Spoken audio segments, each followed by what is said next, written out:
didn't actually mean it when you said na magtulungan tayo at magprotektahan, na pamilya tayo. Nalingat lang ako, Kuya Galvan.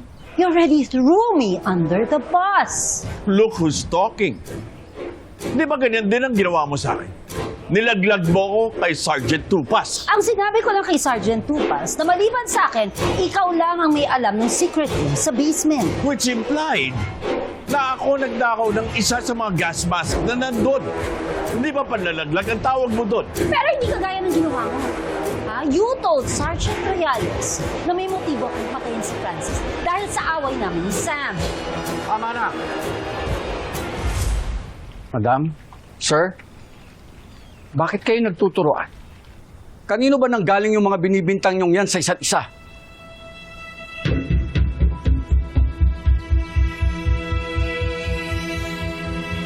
Hindi kayo makasagot? Baka mali lang ang pagkakaintindi nyo sa mga nagsabi sa inyo. O baka gusto lang nila kayong pag-away.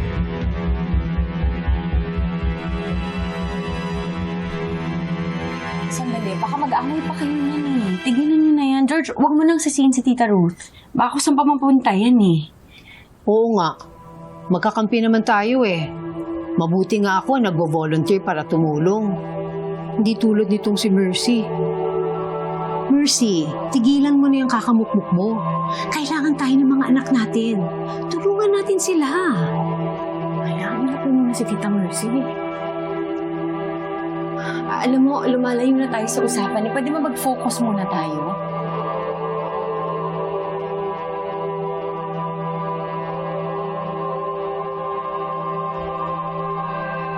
Alam mo, tama si Amando. Hindi kayong magkaaway dito. Yung dalawa niyong manugang, yun. Nagkakampihan na sila. Tapos kayo mag-aaway pa? It's true, Aurora. Magkakampi na ngayon si George at si Sam. Yung mortal na magkaaway, magkakampi na ngayon. At ang kalaban nila, tayo. Tayong dalawa. Ngayon nyo kailangan magtulungan at magprotektahan. Kung hindi, baka isa sa inyo o kayo dalawang mismo ang makulong.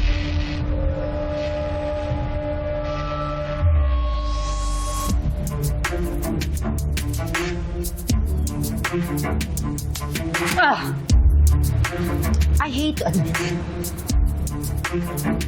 Pero they have a point. Hindi ito ang tamang oras at tamang panahon na mag-away tayo. Saka na tayo mag-away, Kuya Galvan. Kapag napuksa na natin ang dalawang demonitang nakikigamit ng apelyido natin.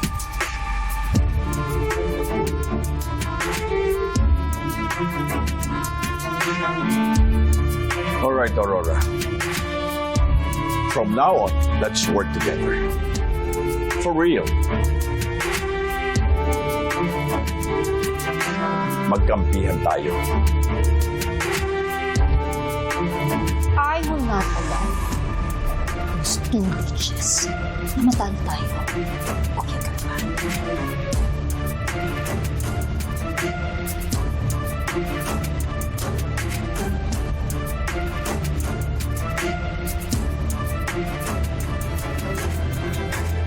So ano nang balak ninyo? Kailangan natin sila manmanan, George. Si Mama Aurora at si Tito Galvan. Kailangan natin malaman kung anong susunod nilang gagawin. Yes, we can do this. Sis. Sis.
Tito Galvan.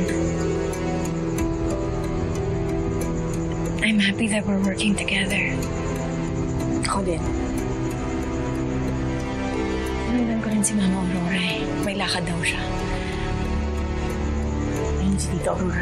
Nagmamadali.